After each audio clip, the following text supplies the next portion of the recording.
The Arkham series is one of the most highly regarded and loved series in gaming, crowned as not only one of the best series in general, but also the best in the superhero genre. When it comes to superhero games, Batman's ass is glued to the throne, and it's taken years for another series to even come close to its prowess. Of course, there's some aspects of the series that people were not fond of, but as an entire package, Arkham is Batman at its finest, with most games preceding his debut into the madhouse being mediocre at best, the most recent of which was Batman Begins. Developed by Eurocom and published by EA, back when the sound of their name wasn't an anthem for failure in the over-monetization of half-baked products. But perhaps I'm speaking too soon, as reviews across the board express that this game was just average, if not slightly above. Most noted that while its production value and budget was high, the gameplay was too simplistic to stand on its own, and unlike most reviews I look at, this feels really accurate. That's not to say that there aren't great things to see and play here, but that they have a stench of untapped potential, at least within this game. The potential here was fully realized within Arkham Asylum and future Arkham games, which was likely the nail in the coffin for this game's sequel, The Dark Knight, which, much like this game, was a tie-in for the movie.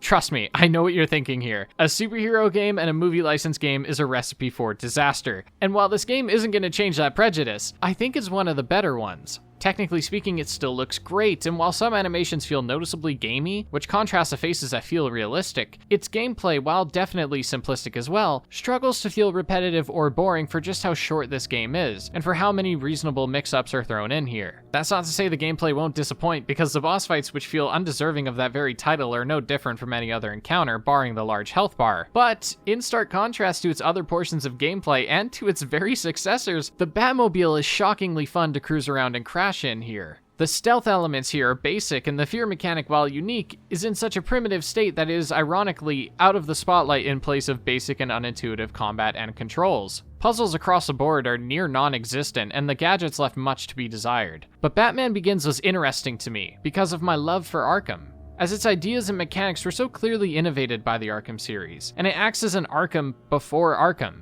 if that makes sense. You even visit and spend a lengthy amount of time in Arkham Asylum, though its more gothic horrors are held back in this rendition. So why don't we take a deeper look back on what many would consider to be one of the better movie tie-in games, although that isn't saying much, and what I would consider to be the, perhaps unofficial, father of Arkham.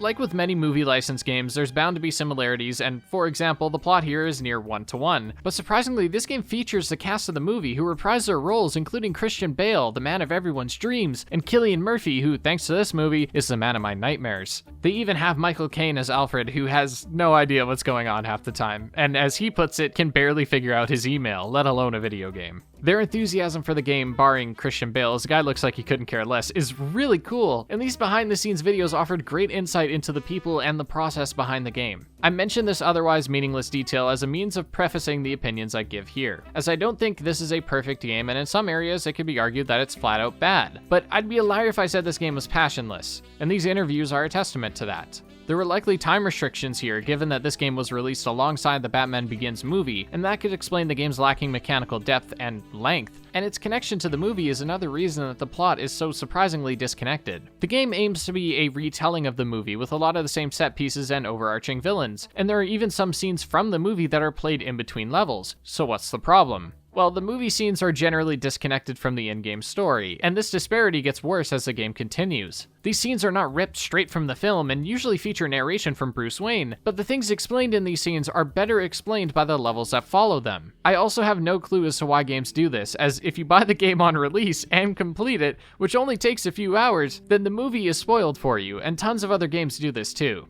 It always bugged me, but whatever, I'm nitpicking. We can talk more about the actual story later, but for now, we can look at the non-movie scenes, which look quite good. I know this was released at the tail end of the PlayStation 2's life, but damn if this game still doesn't look solid. Of course, take what I say with a grain of salt, as I had to emulate my playthrough, but there is footage of it running on a native PS2, and from personal experience playing this game as a kid, I remember being blown away by the graphics here. For your viewing experience, I threw on some post-processing to make things look a bit better, but the reviews that came out at the time still speak for themselves. The game looks good. The actors' faces have been recreated quite well, and Bruce Wayne still has that strangled duck face when behind the cowl. The realism clashes slightly with things like a double jump, which feels a bit unnecessary, but this clash never took me out of the experience. Regardless, scenes still have their weight, and that opening scene where Batman throws the patient through the skylight was still perfect.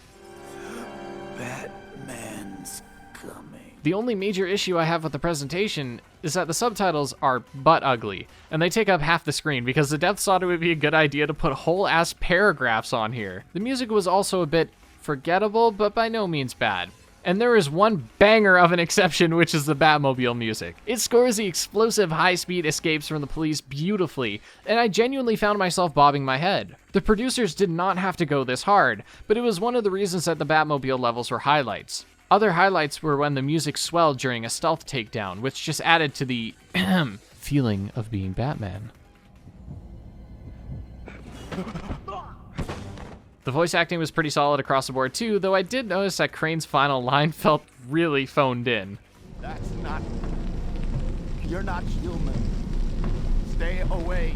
But if there's anything Arkham Knight taught me, it's that people want the Batmobile, but not too much of it. And it seems Eurocom knew this too, as a large majority of this game still sees you in the boots of little Bruce, and the Batmobile only takes up roughly 15% of this game. I figured it's been a while since I gave you a statistic to argue about, so I thought I'd throw one in there. When you aren't non-lethally blowing up a car through sheer ramming force alone, the gameplay as Batman is actually pretty solid, even if it shows all of its tricks within the first hour. Most encounters see stealth and combat working in tandem with the, at the time, fear system. The developers describe this as a very unique and difficult to pull off system, which I find funny given how masterfully Rocksteady were able to pull it off only a few years later. Again, proving that Arkham Asylum was ahead of the curve, but enough brown-nosing that game, let's focus on this game, and the fear and reputation system. In each encounter, the enemy's fear is represented by the fear gauge, and this resets with each encounter and slowly dwindles as the enemies see you more. The more they see you as just a man, the less afraid they are. Your reputation is pretty self-explanatory, though the higher the reputation, the easier it is for you to scare your enemies. If they're too scared, then they won't fight you. Unfortunately, the means of spooking your foes are stilted and pretty basic. It usually entails causing a startling noise, but as the game goes on, the jump scares become more elaborate, and even if mechanically it only saw me throwing a batarang at something, the outcome was at least entertaining and unique. I don't want to go as far as calling these puzzles though, as they were clearly laid out to you most of the time, but you still had to look around a little bit to see what you could use to your advantage. Ultimately, seeing goons freak out and scurry away from you was enough of a reward in itself though. Sneaking around enemies was entertaining enough too, but again, it was basic. You make more noise when running around compared to crouching, you can climb along beams to move above them, and it's all pretty standard. I would have enjoyed options to distract enemies, but unfortunately these options are often not provided, and the stealth amounts to just waiting for an enemy to turn around so you can move into position to scare them. It makes stealth extremely linear, which makes repeat playthroughs more tedious than fun, and it makes dying more punishing, because rather than trying something different, you instead just have to do the same things but wait a little longer or a little bit less between hiding and exiting cover. I can at least say that the stealth here isn't very forgiving, as enemies will spot you immediately and bullets actually do damage in this game with even easier difficulties just shredding your health bar, and I guess I can appreciate that. Once the smoke and mirrors come down, you can engage with the actual combat here, which is a lot like the stealth. You have your basic punches with square, the kicks with triangle, and you can guard with R2. Press square while an enemy is attacking you while guarding, and you can perform a counter. The rest of your abilities like guard breaking, multi-attacks, finishers, and specials are mapped to circle. The problem is which move you perform is based on context, and the game isn't always the best at determining what move is best for what context. For example, when an enemy is guarding, they are impervious to damage. But when you're fighting a group of enemies, my preferred strategy would be to do a multi-attack, which would get the enemies off of me for long enough so I could perform a guard break, because it has a long windup. The game, however, will decide that the guard break is what it wants me to do rather than the multi-attack, which just causes me to get hit. I'll admit, this didn't happen enough to be a glaring flaw, but it could have easily been solved by having a tap of the circle mapped to multi-attacks and a press and hold of the circle being mapped to guard breaking. There are some more complex attacks here, such as a jumping attack and a really neat vault attack that sees you jumping behind an enemy, but they simply add a visual flair and bring nothing to the table that your basic punches and kicks don't. Your final attacks are flashy, and that's really the only purpose they serve, and the finishes are performed on enemies that are so scared by you that they simply stop fighting, giving you the easy win. I don't mind that the only incentive here is the cinematics because it looks cool and it feels cool. Controlling fear is a primary tool, which is true to Batman's character, and to achieve this you have a few flashbangs and smoke grenades, and eventually you can summon a swarm of bats onto an enemy, but I didn't end up seeing this on my first playthrough, because I knew going in that it was quite powerful, so when I picked one up I thought to myself, I'll save that for when I really need it, and then I forgot about it for the whole playthrough. Regardless of my own hoarding, it was definitely the coolest way to spook your enemies, up there with the Nightmare Toxin. Scarecrow's Toxin, while not a tool directly used by Batman, does affect some of Jonathan Crane's Wayne's henchmen. And when we take them down, we see the demonic Batman from their view. While these are scripted, they were a great way of showing Batman as something more than human, which is a theme that we see throughout the game. Batman transforms from an urban legend to a genuine boogeyman, as thugs at the beginning of the game ask, "What are you?" and eventually express shock that you're actually real, and by the end of the game, they know exactly what you are. It felt like a proper long-term reward for stirring fear from the shadows, even if the short-term result is thugs getting so scared that they drop their guns?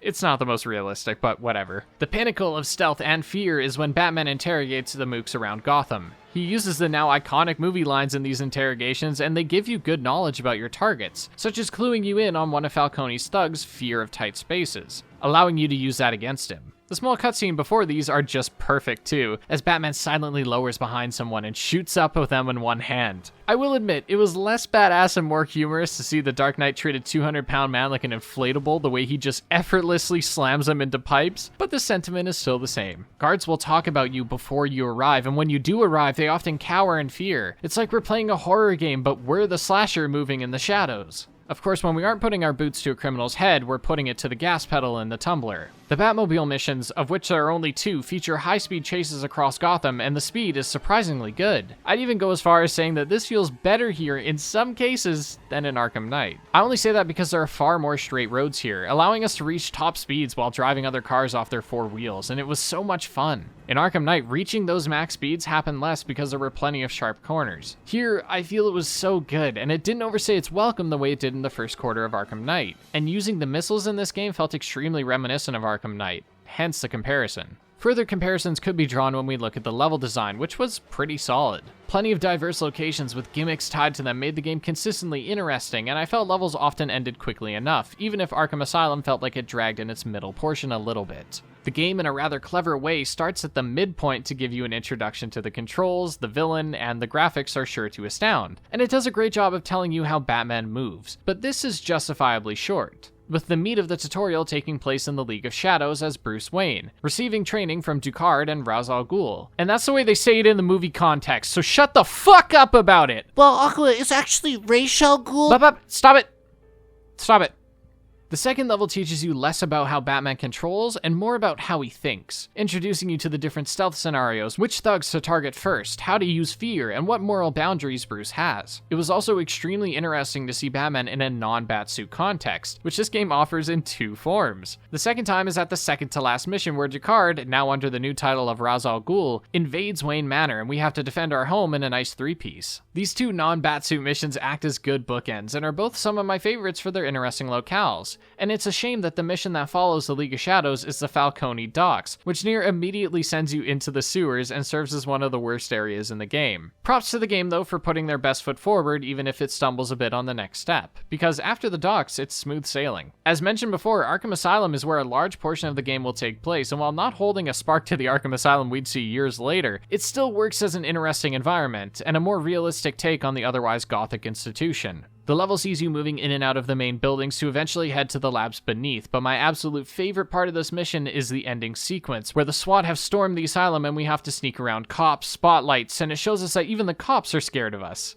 I'm covering my own 6. I plan on walking out of here at the end of the night. It's too bad then that this is preceded by one of 3 boss fights, and believe it or not, they all kinda stink. This may not be apparent at first, because the first boss fight is against Ra's al Ghul, and he just functions like any other enemy but with a larger health bar. I didn't mind this here because it's within the first 15 to 30 minutes, and I assume the game just didn't want to overwhelm the player. Ra's al Ghul has a big health bar unlike his 2 henchmen, and since fighting one enemy is easier than 3, you can just focus on the goons until it's one-on-one with your target, and it's just easy pickings from there. After a few hours, I was expecting a lot more from the Scarecrow boss fight, and what we get is the exact same thing. Just one big bad and 2 goons that fight like they're offering moral support and are just happy to be there. After the asylum, we get another electric Batmobile level and a fish out of water level that's in Wayne Manor, and everything comes to a head at the final level. We deal with Crane easily and then we end up on a moving train, and it has you traversing both the inside and outside of the train, avoiding obstacles and fighting enemies along the way, which should be familiar to you Uncharted fans out there. And this amazing set piece is followed up by yet another fight against 1 big and 2 small boys. At this point, not only was this disappointing for not being new, but it was just as easy as the previous fights. The progression throughout these levels is generally smooth, but there are a few points such as those boss fights where there's no progression at all. Enemies have variety, sure, there's SWATs, thugs, assassins, and patients, but they all fight the same. The only thing that changes is their health bar, but even that is inconsistent. The assassins from the League of Shadows have small health bars when you first fight them, which makes sense because they're early game enemies. But when they reappear in Wayne Manor, they have the same health bars, making them go down way faster than a patient from Arkham just one level earlier. I assume this is just because they copy and pasted the entities from one level to the next because their health bars are the normal size by the time you get to the train. Which brings me to another point.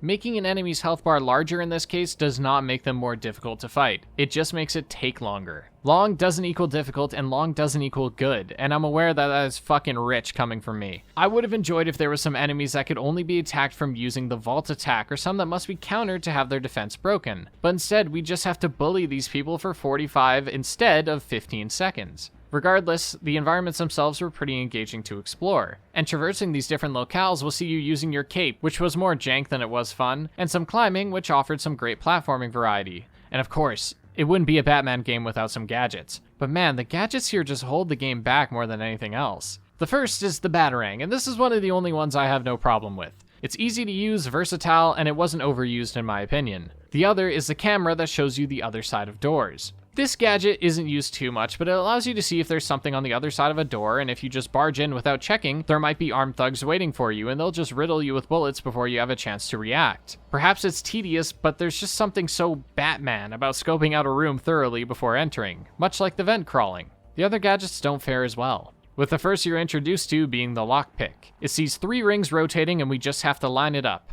The problem is that it's the same rings, the same speed, and the same everything every time. I don't mind this that much, but when it compounds with the hacking device, then each menial task becomes an increasingly annoying roadblock. The hacking device sees you scrolling through numbers, having to stop at green zeros. Mechanically, this is the exact same as lockpicking, just waiting to press X, hence why I mentioned that it's especially numbing when paired with the lockpicking. There is some variety here, I will admit, but it's so small that I doubt many would notice that some have 4 lines and some have 3. When hacking a camera, you have to mash the X button, which in itself isn't too bad, but because you'll be doing this multiple times within seconds of each other during one chapter, it gets way more tedious. And you have to mash X way too quickly too, but maybe I'm just a baby who can't hit a button fast enough, I don't know. What makes the camera hacking even more disappointing is that there's a neat mechanic tied to it. There are invisible lasers that'll set off an alarm and cause a room to be filled with gas, riddled with bullets, or some other trap. But we can use the cameras to see where these sensors are. This forces us into a different camera angle and feels like something Batman would do. It's just a shame that there's a lame QTE tied to it. These disappointing mechanics don't completely sour the experience, but I do believe that they're the weakest parts of the game, and with some tweaking could have been improved. Make the lockpicking and hacking more skill-based and diverse, and we could have some fun gadgets on our hands.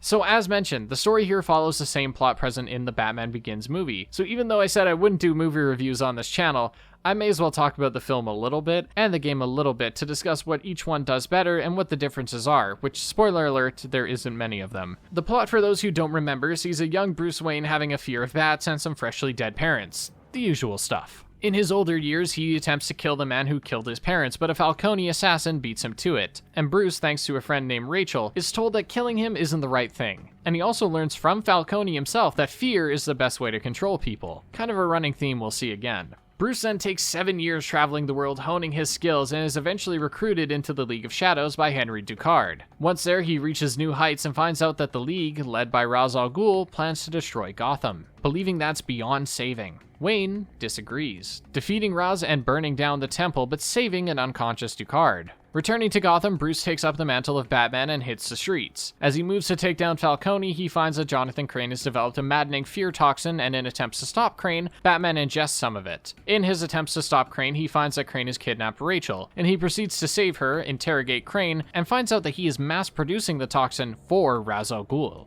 who Bruce believed to be dead. Turns out, Ducard has taken up the title and ambushes Wayne at a birthday party. As he escapes and gets everyone out safely, he tracks Ducard down, stopping him and Scarecrow and saving Ducard from covering the city in fear. I know that's a pretty thin summary, but this movie's such a classic that it doesn't need anything too in-depth. I like the movie a lot, and since it's the first Batman movie I watched, I think my nostalgia bias plays a major role in how much I enjoy it. Performances from the star-studded cast were great, and Christian Bale nailed the Playboy philanthropy Wayne, while also capturing the unbridled rage of Batman. Cillian Murphy was horrifying, and Michael Caine killed it too. I think the game adapted the story well enough, though it was clear that this game was built to be a supplement to the game, not a substitute. So while the game's story still hits the same major beats and would otherwise spoil your movie experience in the case of some twists, I think it's still worth watching the movie as well. There are a few minor differences between the game and the film, but they all boil down to minute things not happening and certain events taking place in different locations to serve gameplay, but I think that's okay. The most noticeable difference is that Batman can actually turn his neck around this time. Okay, I kid, but seriously, the biggest difference is that the Batmobile mission where you have to track down a decoy truck is nowhere to be found in the movie, and I assume was added to give the gameplay some more variety, and it's so fun that I could care less if it fits perfectly into the movie. I mean, a game as a whole would struggle to fit into this movie simply because the film focuses on Bruce Wayne so much, just as much as it does Batman. It lays all the foundation for where he gets his fear of bats, the money for the tech, and how Bruce Wayne transforms himself into the symbol that makes criminals think twice. The game, on the other hand, can't realistically portray this without sacrificing some of the fun. For example, if we look at The Amazing Spider-Man 2, a game that has plenty of issues, one of the worst issues was that it threw all of this Peter Parker stuff in the game that many people felt broke the pacing and was something we didn't really care about. That's not to say we don't care about the character, but rather, if we're in gameplay, I want to play as Spider-Man, and seeing Batman Begins avoiding this and instead allowing us to just have the abridged version given to us is so good for the pacing and allows it to move consistently and for the game to only be what we want it to be, a Batman game. Also, I know the Telltale Batman games feature both Bruce and Batman heavily, but a game like that is an outlier from the get-go for being narrative-focused, whereas Batman Begins is heavily gameplay-focused. This is another thing that the Arkham games would focus on and outshine its competitors in. I only used Spider-Man as a comparison before because it's the only real competitor these days when it comes to superhero video games. But if we look at the Arkham games, they are definitively Batman games. Sure, they have some Bruce Wayne within them, but they're always Batman stories involving Batman characters, and while Bruce Wayne is a good character, he's nothing without his other half, and while in a film and lore context the same is true for his alter ego, I don't think that applies to most games in the same way, and Batman Begins knew this. They knew that people wanted to play as Batman, and not Batman and Bruce Wayne, not Batman and his car, just Batman. We can look at other aspects like the fear system here and see that whether it was directly inspired or not, the ideas were built upon in the Arkham series. Using the environment, like throwing batarangs at explosive objects, were things that we saw in the Arkham series, and things like grabbing an enemy while hanging from a pipe feels like the predecessor to the inverted takedown. The combat, while offering stark contrast to the near perfection we saw in the Arkham games, still shows some similarities, like the patients we fight within the Asylum. Things like jumping behind an enemy to get the drop on them and the sheer lethality of guns are further comparisons to draw. Of course, the biggest difference here is just with the level design. Most of the Arkham games, Asylum more than any other, has significant Metroidvania elements to them, but Batman Begins takes a far linear approach, as it doesn't have an open world and instead ushers the player through different locations for one time only. I don't mean to draw these comparisons to Arkham to try and make the game seem better than it is, but rather to highlight the colossal quality gap between this game and Arkham. Keep in mind, at the time of this game's release, this was considered slightly above average, and it highlights just how terrific Asylum was and still is. I've sometimes heard people say that this game walked so Arkham could run, and while I don't entirely agree with that, I do think that there are a lot of ideas that were done so much better in the Arkham games that I can't help but feel as though this game is an honorary predecessor to the Arkham series. The average Joe father of its prodigal son. Its gameplay may have been far more linear and expanded very little within its plot, and while the gadgets were serious points of tedium, the highlights are still here. As the stealth is relatively fun, the fear system is new and interesting, and the Batmobile sections are genuinely better than Arkham Knight in some ways. So for any Arkham fan, I'd say this isn't a must-play, but an easy recommend. It's an Arkham prelude that, while not coming close to its successors, deserves respect for the effort and the ideas presented. And if the Arkham series has taught us anything, it's that if these ideas were properly developed here, we could have had a masterpiece on our hands. Hey everyone, thank you for watching this video. I know it was a bit shorter than usual, and I know it's on a bit of a nicher topic. I don't know if niche is a word, but yeah, I just want to give a shout out to our patrons and YouTube members. Worshipper of the Olympians, Aiden Spark 77, It's SRTW, Sad AMV, Lane, Daniel Latau, and Breeze Over, A Beat, Ben Conway, Bossian, Bryce Stevens, Chiefy, Chris, Gonzo Gonzalez, J.MP3, Lemur Boy, Mark Short, Pyrite, Ryan Hutcherson, Sean Bailey, The Game Malorian, and Alfhednor845719. Thank you guys very much for your support. It really helps the channel and means a lot to me. I appreciate it so much. And if you guys want to see videos early and see a bunch of behind the scenes stuff like how I made this thumbnail, which fuck me, making the thumbnail for this video was tough. I could not come up with anything. Then you can find that on the Patreon for just $5 a month. Yeah, this video was a little bit different. I don't normally cover things, just games that are so old, really. This was a game that I had played briefly during my childhood. I actually got stuck quite early on, so I never beat it. The first Batman game I really got into as a child was Arkham Asylum. But revisiting this game was really cool,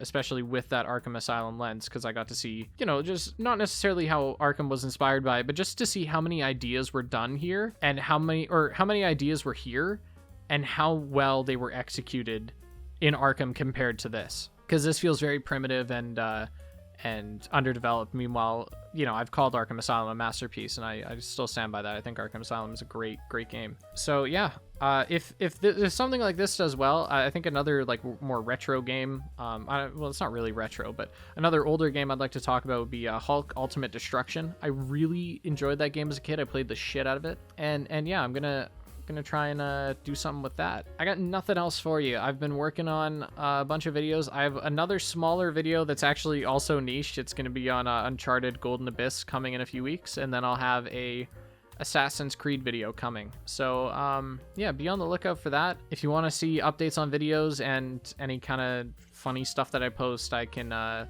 course point you to my Twitter. It's a great place to get updates on everything. I know I haven't been using the community tab as much, and it's just because the poll meta is over. So I have no reason to, and I figure most of you guys don't care about what's going on with me personally. I think you just give a shit about like, okay, when's the next video coming out? And I respect that. I don't care. I always find it kind of redundant when I come on the community tab and I'm like, hey guys, I've been really busy this week, and so I haven't been able to finish a video, and I don't like doing that unless it's been like a month without uploading. And it's just because it's like, I think a lot of you don't care. Like, I think a majority of you are like, yeah, just like do it whenever. Because I don't think you're sitting there waking up in the morning like, oh, has Aqua uploaded? Oh, dude, he hasn't uploaded. Fuck. Maybe some of you are. I hope not. Yeah, I've been trying to make the videos a little more fun lately, but this video was actually written far before I made that tonal shift. So you probably didn't notice as much humor and whatnot in this video. And yeah, so you should be expecting that for some of the other videos. And I think this video was more of a sophisticated one. I don't know if I want to say that, but yeah, I hope you enjoyed it. I'm sorry for taking so much of your time. I love you guys. Stay safe, stay healthy, and take care of yourselves. And I will see you next time. Bye-bye.